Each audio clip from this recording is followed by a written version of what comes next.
Hello everyone, welcome back to another episode of Solid Ground.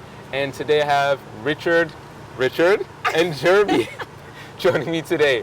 How's everyone doing? We're doing well. Wonderful. I, as Jeremy, is doing well. And me as Richard. All right, so today we're having a very important subject. This is on dress, conversation on dress. Yeah. And what we want to discuss today is that as Christians, we should dress in a way which pleases God, because if not, the world is going to detect our hypocrisy. So a little while ago, I was at the gym, and while I was at the gym that day, I overheard a conversation which this young lady and another gentleman were having. And as I was working out, she began to speak about how she posted a picture on her social media that her parents did not like. She was, dressed in maybe tight pants or something like that, and she did a certain pose. And her parents, came at her and verbalized to her, "We don't like this picture. We think it's too provocative." But what was interesting, which was what she pointed out, was that she had taken more provocative pictures, if you would, at the beach in less clothing, and her parents were in those pictures. She picked up on her parents' hypocrisy. Yeah. And so, true or false question I want to ask you two. Should your location change the standard of how you dress? No. All right, elaborate on that, Jeremy. Well, the way that I dress modestly because of the standard, because when I look at myself, I realize that I'm the pearl of Christ, so I'm his princess, I'm his daughter. So the way that I dress should reflect, my status as a daughter of God. So wherever I am, I should still be dressed modestly and fully clad, because I don't want to, at one point in time, be like, okay, so I'm at the party, so I'm at this party, so Right. I'm just gonna dress in this tight little short skirt, and then when I go to church, then I'm gonna be all holy Joe, right? So at that point in time, I would detect my own hypocrisy. So when I'm dressing one certain way, that way should carry throughout every point in time. Right. It shouldn't change. Wherever you are. And I agree with her point. I definitely agree that, your dress should not change based on your location. And I say that because, first I want to just highlight that story there. I see a double standard with her parents, because if it's not okay for her to dress that way provocatively in front of social media, yet on the other hand, at work, but on social media, and I think you said before that she went to the beach. Right. She dresses, and of course you're wearing less at the beach. Right. So where does the standard, where does the line cross for the standard? You know what I mean? Because again, if you're going to be one way at a certain location, then you should be that way consistently, right? If we have to look at ourselves and say, we have to be living a consistent life, right? And there's a principle that I love to live by, which is found in Matthew chapter 12 in the Bible, where it says, out of the abundance of the heart the mouth speaketh. But the principle is the same. Out of the abundance of the heart, the body dresses. Right, the actions flow. The actions flow, right? What's in the inside comes out in the outside. Yes. And so we are called to be consistent in our lives. If you're gonna dress one way at the club, hey, be like that always. Don't come to church and say, well, Right. I'm this way. Let's hit this I mean? nail on the head. What is so important about the way we dress? Well, hey, listen, as I said before, the principle, right? It shows the index of the character. It shows the condition of what is actually on the inside. Because again, we can fool those whom we look upon, our friends and family members, but who can we fool God? We can't. God doesn't look on the outward, but he looks on the heart. It's true. And also, about this topic, when I think about it, when you're dressed a certain way, it also shows who you are as a person. Indeed. And not only that, but it proves that you're a witness too. Because I do remember one point in time, when I was at the gym one time as well, when I'm at the gym, I have a skirt on, okay? I have my tights on that cover my legs, and I'm still properly clad when I go to the gym. So at that point in time, a man actually saw me, and then he saw me one day also going to church, because our church and the gym is in the same plaza. So he was like, I wonder what church she goes to. He saw the church that I went to, and then he actually attended that day. So when it was asked of him, hey, how did you find out about Save to Serve? He was like, well, honestly, it was because of her, because I saw the way that she was dressing, and I was thinking that she was Adventist, and I was right. So that shows that your dress is also a witness as to who you are and who you represent. Indeed, and just to give some examples of that, when you go let's say you're driving, right, and you're going to a store, and you see someone in a, well, I'll give you the answer if I say it like that. Oh. So when you look at a police officer, how do you know that he's a police officer, he or she? His uniform. The uniform, right? Right, yeah. How can you tell a firefighter? Same It's a thing, uniform. uniform, right? How can you tell a doctor? Same That thing. white The coat. uniform. The robe. And so how should we be able to tell Christians? By how they dress. By how they We dress. should be able to, right? And again, Jared, I don't want to cut you off, but we're not saying that we're holier than thou, No. right? Because we did not come to a point where we are dressing, you know, the way properly, the way God would have us to dress. I used to wear baggy pants. I used to wear big clothes. You know what I mean? I used to wear the hat backwards. I used to dress a certain way growing up. And back then, as I'm looking back, I noticed that I was not pointed out particularly. I was not pointed out and said, hey, he's a Christian. But now I'm noticing people come up to me and say, hey, you dress clean. Exactly. You know what I mean? Do you go to church? I said, yes. And I'm thinking about, there's something in there that there's a line, you know, where you're being consistent, and then when you are trying to be something that you're not. So it's important. Now, for some of you out there, you may not feel that dress is a big issue, but the Bible shows that it is. I mean, think back to Genesis, right? When God created Adam and Eve, they were clothed in a certain way. When they sinned, they said, we are naked, and they hid themselves. What did God do? Well, first, they covered themselves with what? Fig leaves. Fig leaves, Yeah. as aprons, the Bible says. Now, what parts of the body does the apron leave exposed? You got your hands, Your arms. right? You got your Your legs, legs, Your neck. your back, your back, Your yeah. back. right? And then Your thighs. right here your too. legs. Whatever, yeah, whatever. Your- yeah. your Yeah, a little little chest bit of area. your All up in- chest, all a up little in bit of there. your right? chest too. So we see that this is how Adam and Eve clothed themselves. But notice that God, after they sinned, and after, you know, they came back to him, that he covered them with coats of skin, the Bible says. So what does a coat cover? It covers those Everything. areas that the apron leaves exposed. And so we Right. see that God knew dress was an issue ever since sin entered the world. Wow. Now let me just show you this image on the screen. Take a look. As you can see, this is an image that I took when I went to a jail, and it shows the dress code in the jail. Now, he didn't go to jail now for anything bad. He went to Amen. visit. Amen. To visitors. Thank you. Thank you. So as you can see on the left side, you have the things that are not allowed while visiting individuals in the jail, right? And Yeah. on the right, you see what they deem as appropriate. Now, the point here is we're not saying this is the standards that we live by as Christians. The point we're trying to make is even the jail systems have a Has a dress code. That's right.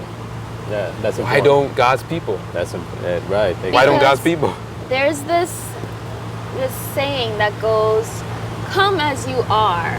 We've heard that all too often. And stay as you are. Stay Come as are. you are and stay as you are. And that's why there's no standard, because when they come to church dressing one certain way, they're just like, okay, you know, they're accepting me because Jesus said, come as you are. Right. You know, but when we look at the case of the demoniac, he came as he was before Christ. And he was naked, but right? did he leave the Right. same? Right. No. he Mark did not leave 5. the same. He left in clothed. He left clothed in his right mind. He Right. did. So the thing is, when we're thinking about this quote, "Come as you are," it's not "Come as you are and stay as you are," but "Come as you are and become changed Right. into Christ's image." And again, that's that principle Amen. found in, I believe it's Romans chapter 12, where it says, be not conformed to the This world, world. right? But be there's a transformed. transformation, especially when we come to Christ, right? The Exactly. transformation of heart and dress. Amen. Everything. Now let's take a look at this image also. This is a news article which shows, again, even Congress has a standard in dress. Title says, are sleeveless dresses appropriate attire?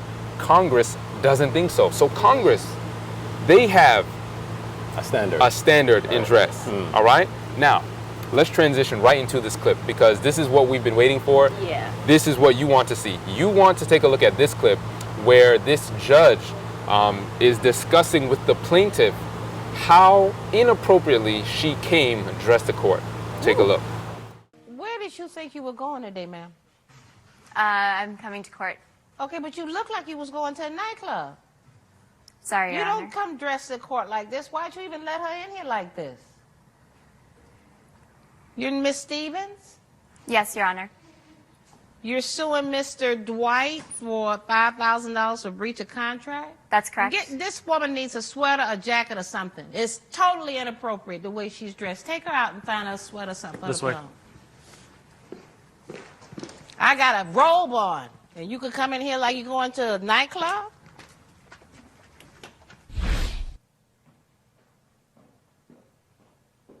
Okay, that's a little bit better.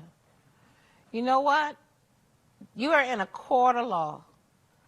There are certain levels of decorum you have to recognize in a court of law. I am wearing a robe. The bailiff is wearing a uniform. I'm sorry, Your You think Honor. you could just flounce yourself in here in a party dress? It's not a party dress. What do you do for a living? I am an admin assistant. Administrative assistant I for am. whom? I am an admin assistant for a financial company. Okay, and how And old I are dress you? like this every day, and no one's ever... Okay, well, I don't care what you wear to work, but I tell you I can control what you wear in here. Even your Absolutely. summons to come to court, at the bottom it says, dress appropriately for court. I'm sorry, And Your this Honor. dress I you thought this had was on, appropriate, and I didn't mean Totally to. inappropriate. Totally. Okay. So, brethren, She, what were your thoughts on that clip? that judge was on fire. Wow. She sent her out of that courtroom to get changed real quick. Wow. Real quick. I'm Real just- quick. You know, she said, hey, I have on a robe. Huh. This is a court of law. And you're coming in here with a mini skirt. I mean, she was Mini obviously. dress. It She was- was. Right. Yeah, I mean, she was obviously not dressed appropriately. Right. Especially for a courtroom. You know, a court of law. Of course, you're going to come dressed appropriately. But she was so adamant that, hey, look what I'm wearing. And you're coming in here looking like that. And so we see the standard even out there in Congress, at the courtroom, at the jail. Yet when we look at our own people, we look at Christians, does not God, who is holier than men and women, desire us to reach the standard? And what is his standard? That's Genesis, back to Genesis there. That's Genesis, being that's it. clothed Chapter 3. with Christ's righteousness, right? You know, and when you... In today's society, being naked is so okay that nobody worries about it. Right. So when that woman came into the court, the judge was so thrown off. It was obvious to her it was disturbing or very distracting. Maybe that's the better word. It was more so distracting to her because she couldn't focus on doing what she had to do because the woman was so naked.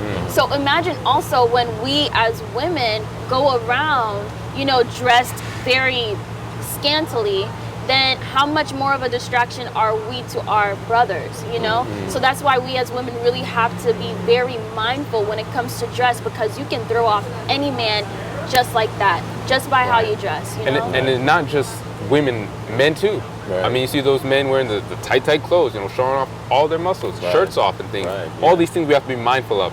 But, you know, I just want to stress this question one more time.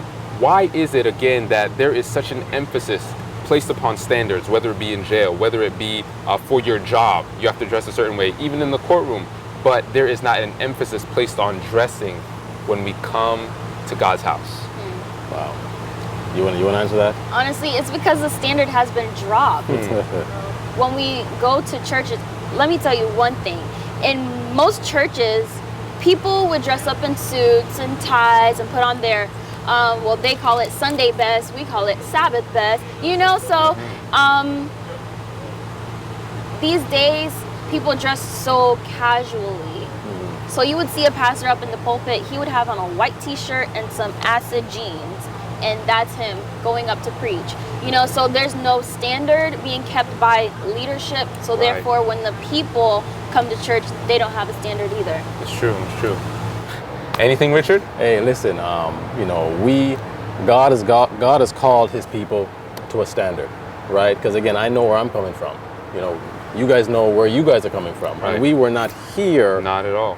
back then, a right? We were process. not where we are back then, but it was a process, as you said before. You know, for me personally, you could not pick me up out of a crowd and say, hey, that man right there, he's a Christian. That man right there, he's a follower of Christ. Based on my dress, of course. You could not say, hey, that man right there is a preacher.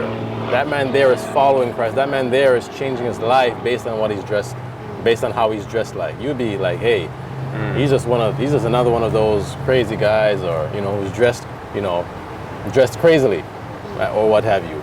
So again, God has a standard, and I think we owe it to Christ to dress specifically,